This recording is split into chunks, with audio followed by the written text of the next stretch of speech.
তুই অ্যাসিস্ট্যান্ট হিসেবে খুব টেটিয়া, এটা আমার কাছে রিপোর্ট আছে। একটু সবাইকে খুব কথা শোনাতে ভালোবাসিস।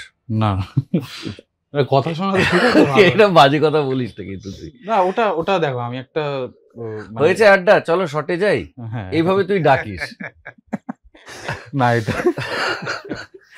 না, আমি আমি তো এটা করে একটা দেখ, না, একটু না, মায়া দেওয়া কর। সত্যি বলছি আমি এটা করিনি। ওটা হচ্ছে কালীঘাটের ওই ছোটবেলাটা। কালীঘাটের ছোটবেলা আমার মনে নেই। না, এটা টালিগঞ্জের মেল, এটা আমাদের কলোনি এরিয়া বড় হওয়ার